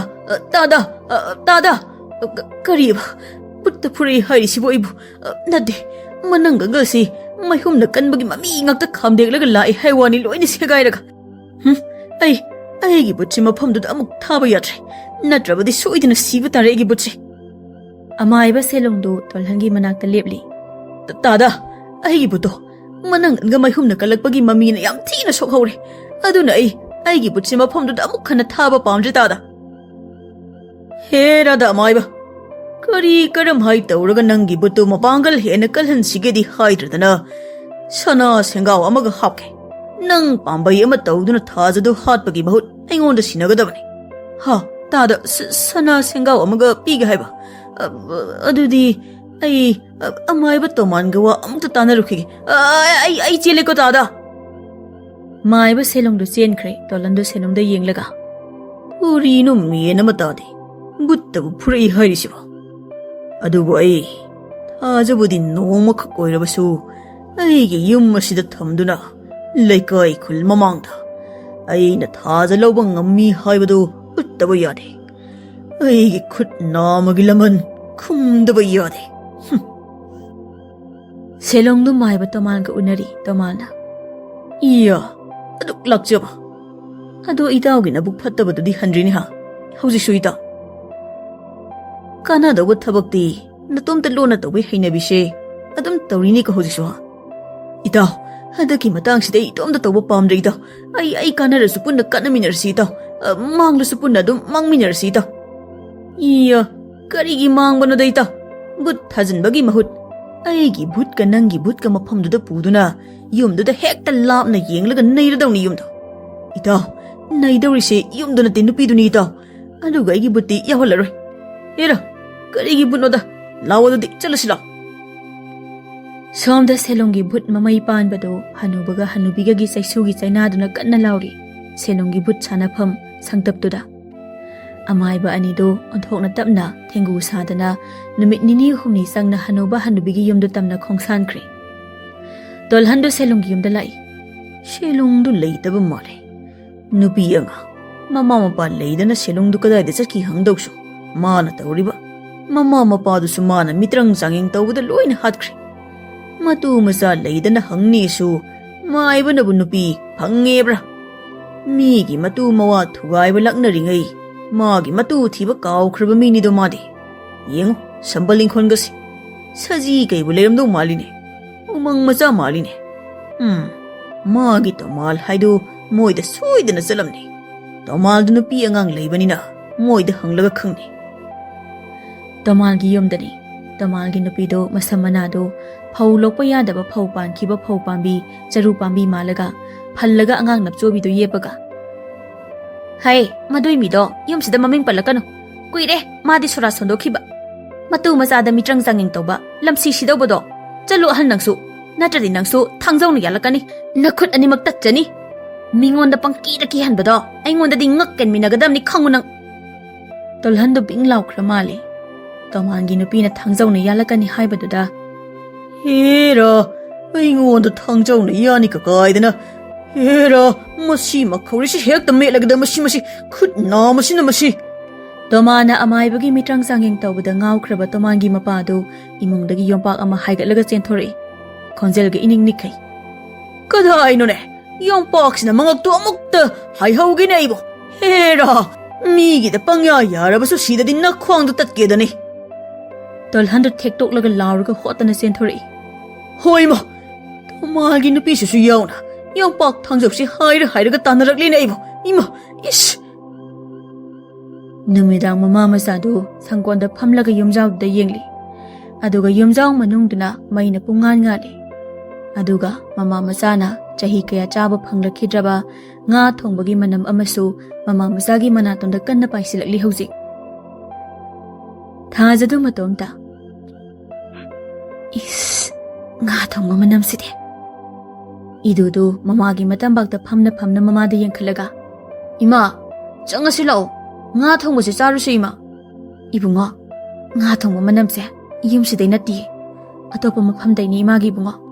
ꯅꯠꯇꯤꯌꯦ ꯏꯃꯥ, two ꯆꯥꯛꯈꯨꯝꯒꯤ ꯊꯣꯡꯅꯥꯎꯗ ꯃꯅꯤꯜ ꯊꯣꯛꯄ ꯎꯔꯤꯁꯤ ꯌꯨꯝꯁꯤꯗꯩꯅꯤ ꯏꯃꯥ. ꯂꯥꯛꯑꯣ, ꯑꯩ ꯆꯥꯛ ꯌꯥꯝ ꯂꯥꯝꯃꯤ ꯏꯃꯥ. ꯏꯕꯨꯡꯉꯣ, ꯆꯪꯉꯣꯏꯁꯤ. ꯌꯨꯝꯁꯦ ꯕꯨꯠꯀꯤ ꯌꯨꯝꯅꯤ ꯏꯕꯨꯡꯉꯣ. ꯏꯃꯥ, ꯌꯨꯝꯁꯤꯗ ꯂꯩꯕ ꯕꯨꯠꯁꯤ ꯃꯕꯨꯛ ꯐꯕ ꯕꯨꯠ ꯃꯥꯜꯂꯦ. ꯏꯁ, ꯀꯗꯥꯏꯗꯒꯤ ꯐꯕꯅꯣ ꯏꯃꯥꯒꯤ ꯏꯕꯨꯡꯉꯣ. ꯉꯔꯥꯡ ꯅꯨꯃꯤꯗꯥꯡꯒꯤ ꯕꯨꯠꯇꯨꯅꯤ ꯏꯕꯨꯡꯉꯣ. ꯃꯥꯅ ꯈꯗ꯭ꯔꯛ ꯇꯧꯔꯒ ꯀꯧꯁꯤꯜꯂꯤꯅꯤ ꯏꯃꯥ ꯏꯆꯥꯕꯨ. ꯏꯗꯨꯗꯨ ꯇꯨꯃꯤꯟꯅ ꯂꯩꯈ꯭ꯔꯦ, ꯋꯥ ꯉꯥꯡꯈꯤꯗ꯭ꯔꯦ. ꯉꯥꯏꯍꯥꯛꯀꯤ ꯃꯇꯨꯡꯅꯤ ꯊꯥꯖꯅ ꯏꯗꯨꯒꯤ ꯃꯈꯨꯠꯇꯨ ꯆꯦꯠꯅ ꯄꯥꯏꯔꯒ ꯌꯨꯝꯖꯥꯎꯗꯨꯗ ꯃꯇꯤꯟꯗꯨ ꯀꯨꯠ ꯌꯣꯠꯂꯒ ꯆꯪꯂꯛꯏ. ꯃꯁꯤꯒꯤ ꯃꯅꯝꯁꯤꯗꯕꯨ ꯀꯅꯥꯒꯤ ꯕꯨꯠꯀ ꯀꯤꯕꯅꯣꯗ ꯏꯕꯨꯡꯉꯣ. ꯏꯕꯨꯡꯉꯣ, ꯂꯥꯎ, ꯁꯤꯗꯤ ꯍꯦꯛꯇ ꯆꯪꯉꯁꯤ. ꯀꯤꯒꯦ ꯍꯥꯏꯔꯁꯨ ꯍꯣꯔꯦꯟ ꯄꯨꯛ ꯊꯜꯂꯀꯥꯟꯗ ꯀꯤꯔꯛꯂꯁꯅꯨ. ꯍꯧꯖꯤꯛꯀꯤ ꯑꯣꯏꯅꯗꯤ ꯑꯩ ꯀꯤꯕꯒ ꯁꯨꯡꯐꯥꯎ ꯐꯥꯎꯗ꯭ꯔꯦ ꯃꯅꯝꯁꯦ. ꯏꯃꯥ, ꯑꯩꯗꯤ ꯈꯣꯡ ꯍꯥꯝꯅꯤꯡꯂꯛꯂꯁꯨ ꯀꯤꯕꯤꯗꯦ. ꯍꯣꯏ, ꯅꯃꯥꯁꯨ ꯆꯞ ꯃꯥꯟꯅꯩ. ꯈꯣꯡꯕꯨ ꯍꯥꯝꯅꯤꯡꯂꯛꯑꯗꯤ ꯀꯔꯤꯃꯠꯇ ꯀꯤꯕꯤꯗꯦ. ꯃꯃꯥ ꯃꯆꯥꯅ ꯇꯧꯔꯤꯕꯗꯨ ꯍꯅꯨꯕꯒ ꯍꯅꯨꯕꯤꯒꯗꯨ ꯌꯦꯡꯂꯒ ꯅꯣꯛꯂꯤ, ꯃꯃꯥ ꯃꯆꯥꯒꯤ ꯅꯥꯀꯜꯗ ꯂꯦꯞꯄꯒ. ꯍꯧꯖꯤꯛ ꯏꯗꯨꯗꯨ ꯉꯥ ꯃꯇꯣꯡꯗꯨ ꯆꯥꯅ, ꯏꯃꯥ, ꯁꯤꯔꯣ ꯉꯥ ꯃꯇꯣꯡ ꯍꯥꯏꯁꯦ? ꯍꯣꯏ ꯃꯥꯅꯦ, ꯑꯗꯨꯅꯦ ꯉꯥ ꯃꯇꯣꯡ ꯍꯥꯏꯁꯦ. ꯁꯤꯅ ꯉꯥ ꯃꯊꯥ ꯍꯥꯏꯁꯦ. ꯁꯤ ꯏꯃꯥ ꯏꯟꯕꯤꯔꯛꯀꯦ. ꯑꯗꯣ ꯈꯔ ꯊꯨꯅ ꯆꯥꯁꯤꯜꯂꯨ. ꯆꯥꯛ ꯄꯨꯛ ꯊꯜꯂꯛꯑꯗꯤ ꯀꯤꯕ ꯍꯧꯔꯛꯑꯅꯤ ꯑꯩ. ꯏꯃꯥ, ꯑꯩꯗꯤ ꯁꯤ ꯆꯥꯕ ꯂꯣꯏꯔꯒ ꯈꯣꯡ ꯑꯃꯨꯛ ꯍꯥꯝꯅꯤꯡꯂꯛꯑꯅꯤ. ꯍꯅꯨꯕꯤꯅ, ꯉꯁꯤꯗꯤ ꯃꯃꯥ ꯃꯆꯥꯁꯦ ꯃꯈꯣꯡꯒ ꯍꯥꯝꯅꯤꯡꯕ ꯐꯥꯎꯍꯜꯂꯒꯨꯝꯁꯤ ꯍꯅꯨꯕ. ꯑꯌꯨꯛ ꯌꯥꯍꯧ ꯍꯧꯗꯣꯛꯄꯗ ꯑꯣꯏꯅ ꯃꯕꯨꯛ ꯂꯨꯝꯍꯜꯂꯁꯤ. ꯍꯣꯏ. ꯑꯗꯨꯕꯨ ꯂꯥꯏꯔꯕ ꯃꯃꯥ ꯃꯆꯥꯁꯦ ꯆꯥꯛꯁꯤ ꯂꯥꯃꯟꯗꯅ ꯀꯅꯥꯅ ꯀꯃꯥꯏꯅ ꯊꯣꯡꯂꯝꯂꯤꯕ ꯆꯥꯛ ꯏꯟꯁꯥꯡꯅꯣ ꯍꯥꯏꯕꯒ ꯀꯥꯎꯔꯕ ꯃꯥꯜꯂꯤ. ꯃꯃꯥ ꯃꯆꯥꯁꯦ ꯕꯨꯠꯅ ꯊꯣꯡꯕꯅꯤ ꯍꯥꯏꯕꯗꯤ ꯈꯪꯂꯤ ꯄꯣꯠꯅꯤ ꯍꯅꯨꯕ. ꯑꯗ ꯏꯟꯁꯥꯡ ꯃꯅꯝꯁꯤꯒ ꯆꯥꯛꯀ ꯂꯥꯝꯕꯒ ꯀꯤꯕ ꯈꯪꯗ꯭ꯔꯤꯕ ꯍꯥꯏꯕꯗꯨꯅꯤ ꯍꯅꯨꯕ. ꯃꯃꯥ ꯃꯆꯥ ꯆꯥꯛ ꯆꯥꯁꯤꯟꯕꯒꯤ ꯇꯨꯝꯅꯤꯡꯂꯛꯂ ꯃꯥꯜꯂꯦ. ꯍꯀꯥꯝ ꯆꯟꯕ ꯍꯧꯈ꯭ꯔꯦ. ꯃꯃꯥ ꯃꯆꯥꯁꯤ ꯊꯣꯛꯈ꯭ꯔꯦꯅꯦ ꯍꯅꯨꯕꯤ. ꯍꯅꯨꯕꯤ, ꯃꯃꯥ ꯃꯆꯥꯁꯤ ꯀꯥꯒꯤ ꯐꯃꯨꯡꯗ ꯆꯪꯈ꯭ꯔꯦꯅꯦ ꯍꯩ. ꯍꯅꯨꯕ, ꯅꯪ ꯊꯣꯡꯖꯥꯎꯁꯤ ꯁꯪꯉꯨ. ꯉꯔꯥꯡꯒꯤ ꯕꯨꯠꯇꯣ ꯂꯥꯛꯄ ꯁꯪꯉꯨ. ꯑꯩ ꯃꯃꯥ ꯃꯆꯥꯁꯤ ꯇꯨꯝꯈꯤꯕꯒ ꯐꯩꯖꯨꯞꯁꯦ ꯆꯤꯡꯈꯠꯄꯤꯅꯕ ꯁꯪꯕꯤꯔꯨꯒꯦ. ꯐꯔꯦ, ꯑꯩ ꯉꯔꯥꯡꯒꯤ ꯕꯨꯠꯇꯨ ꯃꯄꯥꯟꯗ ꯁꯪꯂꯨꯈꯤꯒꯦ. ꯍꯅꯨꯕꯗꯨ ꯃꯄꯥꯟꯗ ꯆꯩꯁꯨꯗꯨ ꯄꯥꯏꯔꯒ ꯃꯥꯒꯤ ꯁꯒꯥꯏ ꯅꯣꯝꯕꯤ ꯆꯧꯀ꯭ꯔꯤꯗꯨꯗ ꯐꯝꯂꯒ, ꯍꯦ ꯂꯥꯏ, ꯃꯤꯑꯣꯏ ꯀꯅꯥꯃꯠꯇꯅ ꯑꯩꯈꯣꯏ ꯑꯅꯤꯕꯨ ꯎꯕ ꯉꯝꯗ꯭ꯔꯕꯁꯨ ꯆꯝꯂꯕ ꯃꯃꯥ ꯃꯆꯥꯒꯤ ꯃꯃꯤꯠꯇꯗꯤ ꯑꯩꯈꯣꯏ ꯑꯅꯤ ꯑꯗꯨꯝ ꯎꯍꯟꯗꯨꯅ ꯂꯩꯕ ꯉꯝꯕ ꯑꯣꯏꯖꯒꯦ. ꯑꯩꯈꯣꯏ ꯑꯅꯤ ꯂꯥꯏꯔꯝꯂꯦꯟꯗ ꯇꯤꯟꯕꯗꯤ ꯑꯣꯏꯔꯔꯣꯏ ꯍꯥꯏꯕ ꯈꯪꯏ. ꯑꯗꯨꯕꯨ ꯃꯤꯔꯝꯂꯦꯟꯁꯤꯗꯗꯤ ꯅꯣꯡꯃ ꯈꯛꯇ ꯑꯣꯏꯔꯕꯁꯨ ꯍꯔꯥꯎ ꯃꯤꯅꯣꯛ ꯇꯝꯍꯟꯕꯤꯌꯨ ꯑꯩꯈꯣꯏ ꯑꯅꯤꯕꯨ ꯃꯃꯥ ꯃꯆꯥꯒꯤ ꯃꯃꯥꯡꯗ. ꯉꯁꯤꯒꯤ ꯑꯍꯤꯡꯁꯤꯃꯗꯤ ꯃꯃꯥ ꯃꯆꯥꯗꯨ ꯑꯀꯤꯕ ꯑꯃꯠꯇ ꯊꯦꯡꯅꯗ꯭ꯔꯦ ꯍꯅꯨꯕ ꯍꯅꯨꯕꯤꯒꯤ ꯌꯨꯝ ꯃꯅꯨꯡꯗ. ꯃꯄꯥꯟꯗ ꯍꯨꯏꯕꯤ ꯍꯨꯏꯅꯥꯎꯁꯤꯡ ꯅꯨꯡꯁꯤꯅ ꯈꯣꯡꯕ ꯁꯔꯥꯛ ꯁꯥꯟꯅꯕꯒꯤ ꯃꯈꯣꯜ, ꯌꯦꯟ ꯃꯔꯨꯝ ꯀꯣꯛꯄꯤꯅ ꯃꯔꯨꯝ ꯀꯣꯛꯂꯝꯗꯥꯏ ꯈꯣꯡꯕ ꯃꯈꯣꯜ, ꯁꯟꯕꯤ ꯃꯃꯥ ꯃꯆꯥ ꯋꯥꯏꯅꯕꯒꯤ ꯃꯈꯣꯜ, ꯍꯧꯗꯣꯡ ꯃꯇꯨ ꯖꯣꯝ ꯖꯣꯝ ꯂꯥꯎꯕꯤꯅ ꯌꯨꯝꯌꯥꯏꯗ ꯎꯆꯤ ꯀꯣꯏꯇꯥꯟ ꯇꯥꯟꯅꯕꯒꯤ ꯀꯨꯝꯍꯩ, ꯑꯃꯗꯤ ꯌꯨꯝ ꯈꯨꯅꯨꯒꯤ ꯃꯈꯣꯜꯅ ꯍꯅꯨꯕ ꯍꯅꯨꯕꯤ ꯑꯅꯤꯒꯤ ꯚꯨꯠꯀꯤ ꯌꯨꯝꯖꯥꯎꯗꯨ ꯂꯩꯀꯥꯏ ꯄꯥꯟꯕ ꯑꯃꯒꯨꯝ ꯃꯥꯜꯂꯦ ꯉꯁꯤꯒꯤ ꯑꯍꯤꯡꯁꯤꯗꯒꯤ. ꯃꯃꯥ ꯃꯆꯥꯗꯣ ꯐꯖꯅ ꯆꯥꯔꯒ ꯇꯨꯝꯂꯤꯉꯩ ꯚꯨꯠ ꯍꯅꯨꯕꯤꯅ, ꯃꯃꯥ ꯃꯆꯥꯁꯤ ꯆꯠꯍꯟꯕ ꯌꯥꯗꯦ. ꯌꯨꯝ ꯏꯪꯈꯣꯜꯁꯦ ꯅꯃꯥꯅ ꯆꯥꯅ ꯁꯦꯟꯅꯒꯗꯕꯅꯤ. ꯁꯤꯁꯤ ꯀꯗꯥꯏ ꯐꯩꯖꯨꯞꯁꯦ ꯆꯤꯡꯈꯠꯄꯤꯔꯒꯦꯁꯤ. ꯀꯌꯥꯗ ꯅꯨꯡꯁꯤꯔꯕ ꯃꯃꯥ ꯃꯆꯥꯒꯤ ꯃꯇꯧꯅꯣ. ꯃꯆꯥꯁꯦ ꯀꯌꯥꯗ ꯅꯨꯡꯁꯤꯅ ꯀꯣꯜꯂꯒ ꯇꯨꯝꯖꯔꯤꯕꯅꯣ. ꯍꯅꯨꯕꯤꯗꯣ ꯊꯣꯡꯗꯣ ꯉꯥꯁꯤꯜꯂꯝꯂꯒ ꯍꯅꯨꯕꯒꯤ ꯃꯅꯥꯛꯇ ꯊꯣꯛꯂꯛꯄꯗ ꯍꯅꯨꯕꯗꯨ ꯏꯃꯨꯡ ꯑꯃꯒꯤ ꯑꯌꯦꯛꯄ ꯃꯤ ꯉꯥꯛꯇ ꯌꯥꯎꯕ ꯆꯦꯒꯤ ꯂꯥꯏ ꯑꯌꯦꯛꯄ ꯑꯃ ꯄꯥꯏꯔꯒ ꯂꯩꯔꯝꯃꯤ. ꯃꯄꯨ ꯃꯥꯒꯤ ꯆꯩꯔꯛ ꯍꯥꯏꯕꯗꯨꯅꯤ ꯑꯩꯒꯤꯁꯤ. ꯁꯤꯔꯕꯁꯨ lairam lenda tinba ngamkhidraba thawai ni aiki. Karigumba thawai sina lairam lenda tinba ngamjaramlaba. Lairam lenda oirabasu nakhoibade aina nakwonba phangjaramganiko. Hanuba, karigumba aikhoi anina mama macha sibu mathamoi pelhanna nakonjaba ngamjaraba phangbasu yai aikhoi anina lairam lenda tinba. Aikhoi anisu siraba matungshida Bhut olaga lehauraba matungshida hek wakhal taido. Isa isugi nungsiba khangleido uba phangdraba kansida. Adungai aikhoi anina imau phatre isa phatre. Aikhoi na haiba khak indawani haiba wakhalda. Kayada phakraba imaudo kayada ot naibikhi aina. Lairaba imungi ningolni haiduna kayada tathi tawaina tawikhiba aina. Chauraba yum masigi minaigum thambikhi aina imaudo. Ngasidi pendabagi maichakna isana imau amadi isubu puduna chatkre lairam lenda. Hanuba, mapu magi kumhaini laibak thiba thodokto mapu mana sinbanani.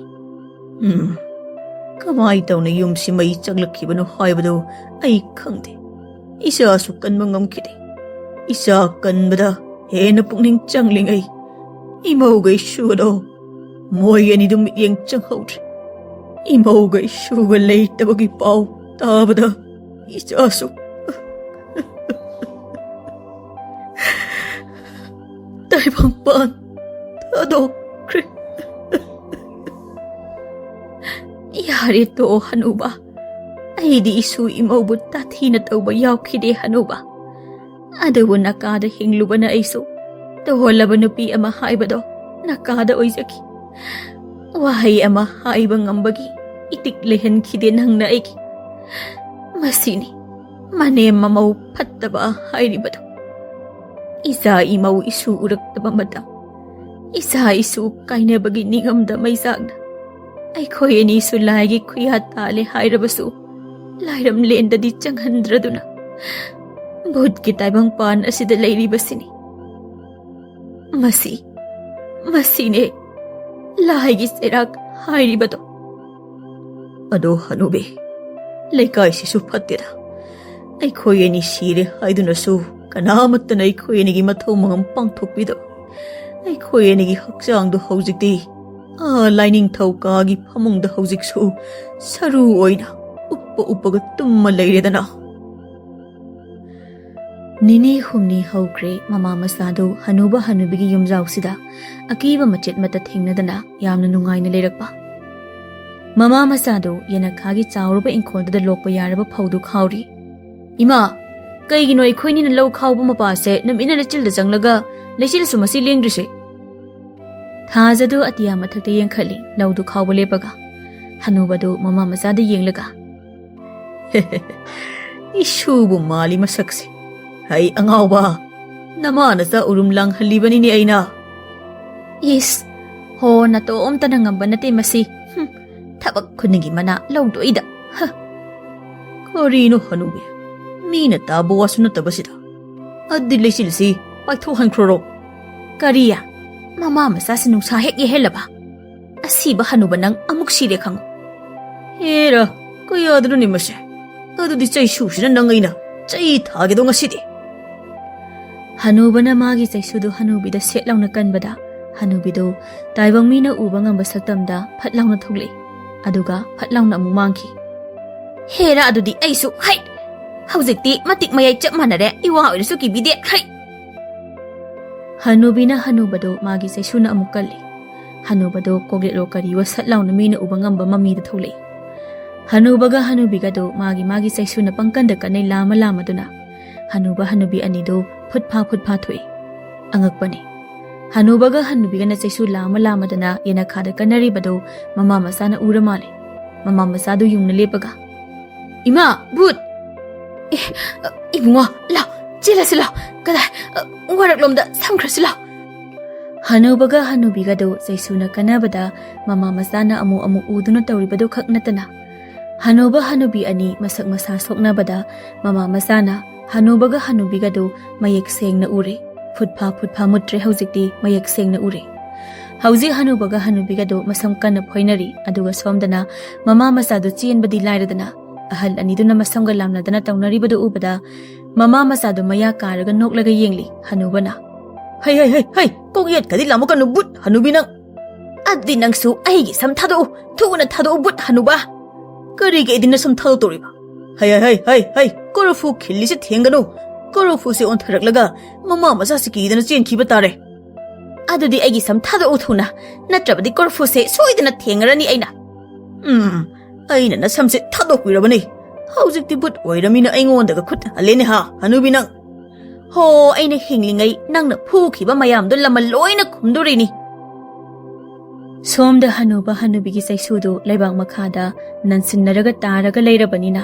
ꯆꯩꯁꯨ ꯑꯅꯤꯗꯨ ꯊꯦꯡꯅꯕꯒꯤꯁꯨ ꯑꯃꯨꯛ ꯃꯃꯥ ꯃꯆꯥꯅ ꯑꯍꯜ ꯑꯅꯤꯗꯨ ꯎꯔꯤ ꯃꯃꯥ ꯃꯆꯥꯅ ꯈꯪꯂꯦ ꯍꯧꯖꯤꯛꯇꯤ ꯑꯍꯜ ꯑꯅꯤꯁꯤ ꯚꯨꯠꯅꯤ ꯍꯥꯏꯕ ꯑꯗꯨꯒ ꯍꯦꯟꯅ ꯉꯛꯂꯤꯁꯤꯅ ꯅꯣꯡꯃ ꯚꯨꯠ ꯃꯃꯩ ꯄꯥꯟꯕ ꯑꯃ ꯃꯃꯥ ꯃꯆꯥ ꯐꯥꯕ ꯂꯥꯛꯈꯤꯕꯗꯨꯅ ꯀꯗꯥꯏꯗꯒꯤ ꯚꯨꯠꯅꯣ ꯍꯥꯏꯕꯁꯤꯗ ꯃꯃꯥ ꯃꯆꯥꯗꯨ ꯉꯛꯂꯤ ꯇꯣꯜꯍꯟꯗꯨ ꯃꯌꯨꯝꯗ ꯀꯔꯤꯅꯣ ꯑꯅꯤꯗꯨꯅ ꯍꯧꯖꯤꯛ ꯐꯥꯎꯕ ꯍꯜꯂꯛꯇ꯭ꯔꯤꯕꯁꯤꯅ ꯃꯃꯥ ꯃꯆꯥꯗꯨꯅ ꯍꯥꯠꯈ꯭ꯔꯕ ꯖꯥꯠꯂꯥ ꯑꯩꯅ ꯈ꯭ꯋꯥꯏꯗꯒꯤ ꯋꯥꯕꯁꯤ ꯉꯥꯏꯕ ꯍꯥꯏꯕꯁꯤꯅꯤ ꯑꯗꯨꯅ ꯑꯩꯁꯨ ꯍꯦꯛꯇ ꯆꯠꯁꯤꯜꯂꯒꯦ ꯇꯣꯜꯍꯟꯗꯨ ꯐꯤ ꯈꯔ ꯌꯣꯝꯂꯒ ꯀꯥꯏꯗꯒꯤ ꯁꯒꯣꯜꯅꯣ ꯈꯪꯗꯕ ꯑꯃ ꯇꯣꯡꯂꯒ ꯊꯥꯖ ꯐꯥꯕ ꯆꯠꯈ꯭ꯔꯦ ꯃꯈꯨꯠ ꯅꯥꯝꯃꯗꯨꯅ ꯁꯒꯣꯜꯗꯨ ꯊꯧꯔꯒ ꯁꯣꯝꯗꯁꯨ ꯃꯥꯏꯕ ꯑꯅꯤꯗꯨ ꯊꯥꯖꯒꯤ ꯃꯅꯥꯛ ꯌꯧꯁꯤꯜꯂꯛꯂꯦ ꯊꯦꯡꯒꯨꯒꯤ ꯈꯣꯡꯆꯠꯇ ꯁꯦꯂꯨꯡꯗꯨ ꯊꯥꯖꯒꯤ ꯃꯁꯝ ꯑꯁꯥꯡꯕꯗꯨ ꯄꯥꯏꯔꯒ ꯑꯣ ꯅꯨꯄꯤꯁꯤꯒꯤ ꯁꯝꯁꯤ ꯍꯤꯡꯕ ꯍꯧꯔꯛꯂꯦ ꯂꯦꯡ ꯑꯣꯠꯄ ꯍꯧꯔꯛꯂꯦ ꯃꯥꯡꯗ ꯎꯔꯤꯕ ꯌꯦꯡꯕꯗ ꯀꯤꯒꯦ ꯇꯧꯕ ꯌꯨꯝꯖꯥꯎꯁꯤꯗ ꯂꯩꯔꯦ ꯅꯨꯄꯤ ꯃꯆꯥꯁꯦ ꯑꯗꯨꯗꯤ ꯍꯧꯖꯤꯛ ꯑꯩꯒꯤ ꯕꯨꯠꯁꯤ ꯀꯧꯊꯣꯛꯂꯒ ꯃꯊꯪꯒ ꯑꯣꯜꯂꯒꯦ ꯅꯨꯄꯤꯁꯦ ꯇꯣꯃꯥꯅ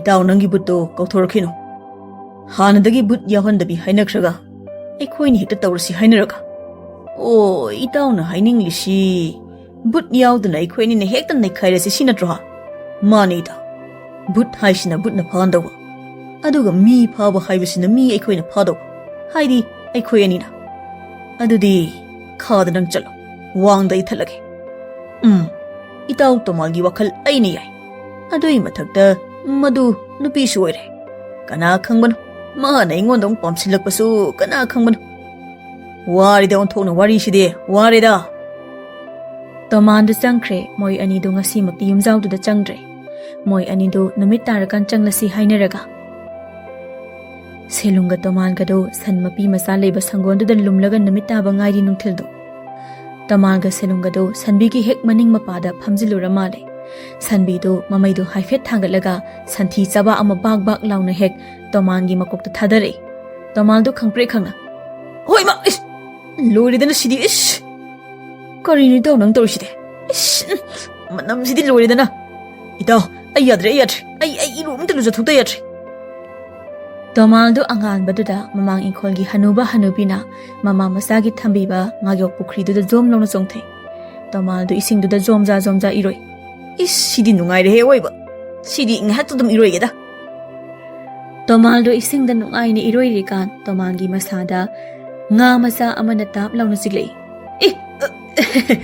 ꯉꯥꯁꯨ ꯂꯩꯕ ꯃꯥꯜꯂꯤꯅꯦ ꯉꯥ ꯃꯆꯥ ꯑꯃꯅ ꯆꯤꯛꯂꯛꯂꯤꯅꯦ ꯑꯩꯉꯣꯟꯗ ꯈꯣꯡꯌꯥꯗꯒ ꯆꯤꯛꯂꯛꯏꯅꯦ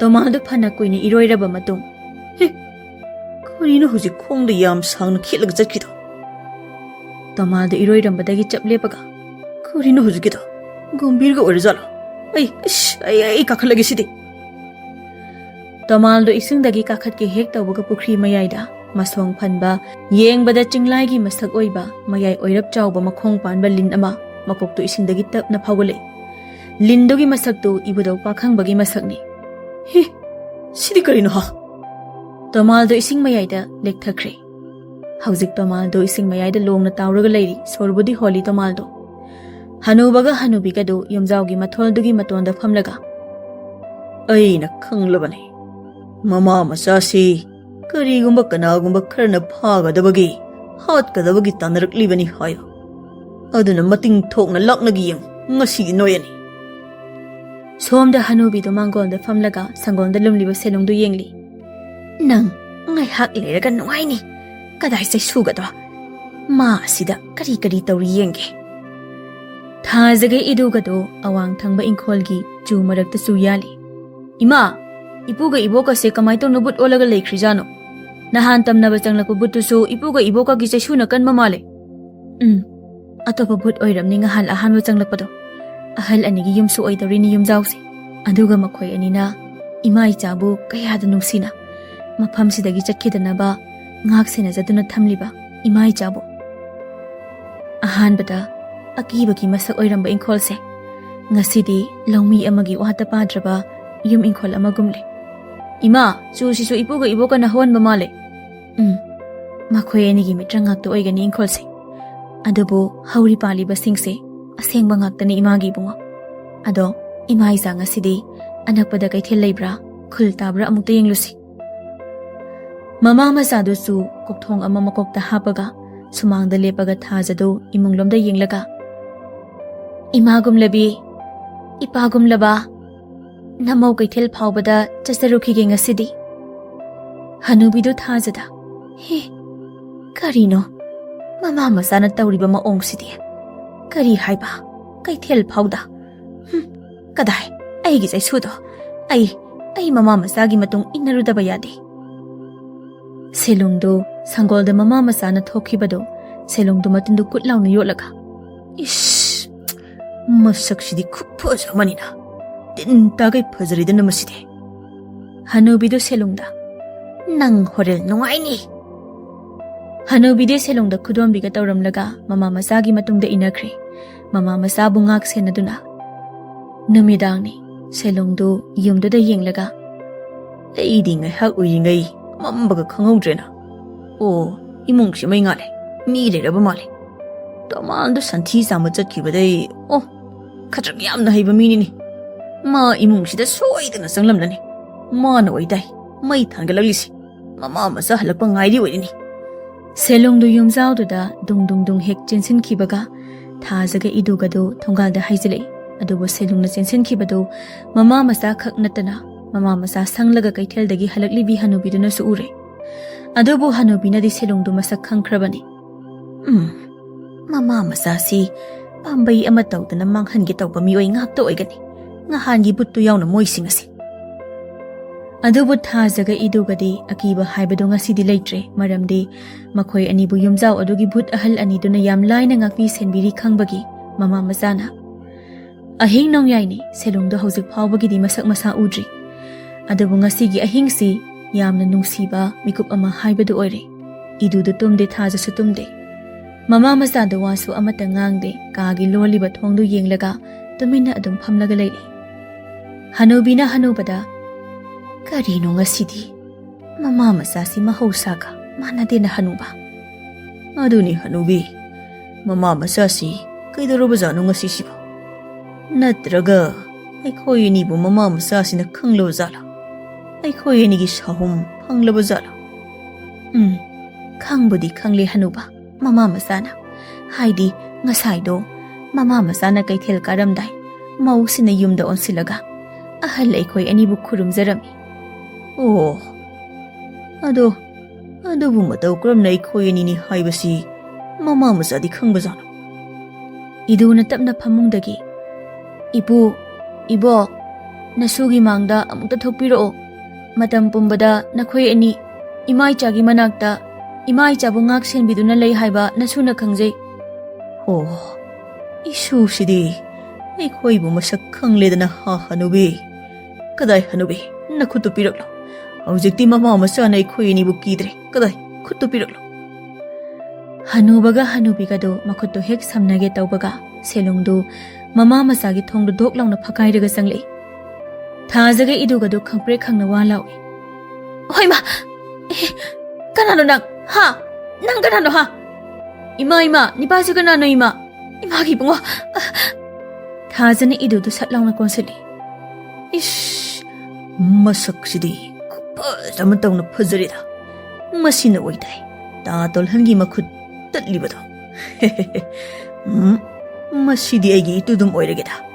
ꯃꯀꯣꯛ ꯑꯁꯤ ꯊꯃꯥꯏꯔꯒ ꯁꯤꯖꯤꯟꯅꯔꯒꯦꯗ. ꯇꯣꯜꯍꯟꯒꯤꯗꯤ ꯃꯤꯇ꯭ꯔꯪ ꯇꯧꯔꯒ ꯉꯥꯎꯍꯟ ꯐꯩꯍꯟꯈ꯭ꯔꯒ ꯂꯣꯏꯔꯦ ꯑꯩꯅ. Kari Tolhan haiba Mi phata Noi anina aigi punsibu manghanba adu yamna pamliba karigino ha Amunba uhaydi Lem na kenduna manghan pami Aduna uhaydu sathu hawana patro ha Selong makhut masadu thangduk laga thaja tamna hek changsin baga Selong gi makok tu mai break launa kapki Selong du makok tu pairaga Karino Hausik aigi kokta thomakpada Tanjaduda hanubaga hanubiga do makhut samnaraga Chaisu amam pairaga mama machagi mamangda thoklei adubu ahal anidu selongna ude Se kadai Aigi nungsiraba isuga imauga Ngasi haiba namitsidagi Isu imaugi mamit pelhallagido Fatraba mahiksing ngasi matik thokpa waraklagido aina Hanuba khadangdu nomdana leiranu kadai Chaisu sina amaiba se amukta mai thokna san khisi kadai Hanubaga hanubiga na selongdo ka manungda mai thokpi Chaisu duna tana kanduna mating thokpa laknarami Idudu hanuba hanubigi matau amadi selongna hingnaba lauraga kapaga cheliba mataududa idudi sitha nokjarami Asumna iduna aduk yamna harauna nokjabadu thajadi ngasina ahanba uzabani machagi ngasigi minokdo thajado idubu nungsina kolaga machagi mataubu yengduna penjari masu momon nokjaduna aduga hanubaga hanubiga su selamgu lakna duna Chaisuna kandana idubu nokhalle Yumjaudugi thongaldani Tolhan tu thongalda makhutna mayaudabi sagol mathakta tonglaga Kurino Yumjau sida angang aman Asuk kana akiba khonjel amada noklibase Tolhan tu sagoldagi hek kumthabaga amambadula tomaldo ngauri phairigum Tolhangi maningda lepaga leibadu Tolhan du udringai selongdu yumjaududagi angakpa akiba saktam amada kaplau laurga chenthorokpada ubada Tolhan du kiboi kariboi matungda satlauna leithorakpada Tomaldo Tolhangi matungda masamana ichochona lepaga leirambaduda Tolhando wa hairaga sagoldu thamnamnaga lauraga hotana chenki Tolhanna chenki bapibamdasu akibagi masakni Tomando Tolhalgi matungda lauraga tanaki Selong sumoi anido lauraga tanaki Chahi manga haukre idu su pakhang macha phare thajaga idugana hanuba hanubigi yum inkholdu mama machagi yum inkhol oina senaduna leirakpa Chahi manga haire Nong mathajaga idugado khutna chingba upangna saba kangkhong panba ubak dolai macha amada inkhongi yamlaba insang napi mayam ama hapaga iduna kaithelda punaba sumangda sem sari thajasu insang napi hapli aduga hanubaga hanubiga do mangolda famli makhut samnaraga Chaisu anido thamlaga hanubana Hai tabre isu tomba namada irang hek tawrakpani pado themaga sida puro Ai hidak semge Aigidi mibu pharadi imak tum oithokeda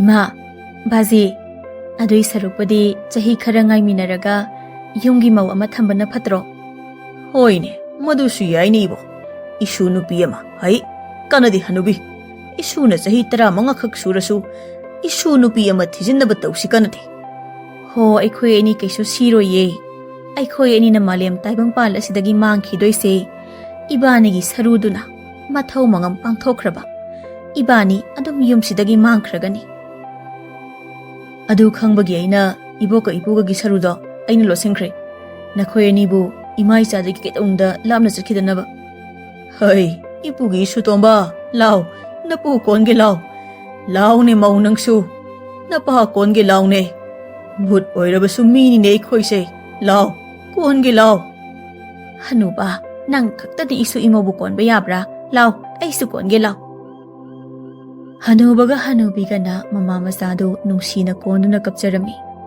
Adubu Tolhan selung amadi tomal moy ahomdi mayumdadi hanjindraba male asukuibase Maramdi moy ahomdo hausik labuk amada masamana ipha phakai chaitek ammam pairaga kakthum kanna tali Moy ahomdo leibakta yenglaga magi thokpasu pangnokta noknari Masina takpadi moy ahomdo ngaure haibani Aduga moy ahomdo jinglomda noknoktana amuk magi thokpa kakhatnaki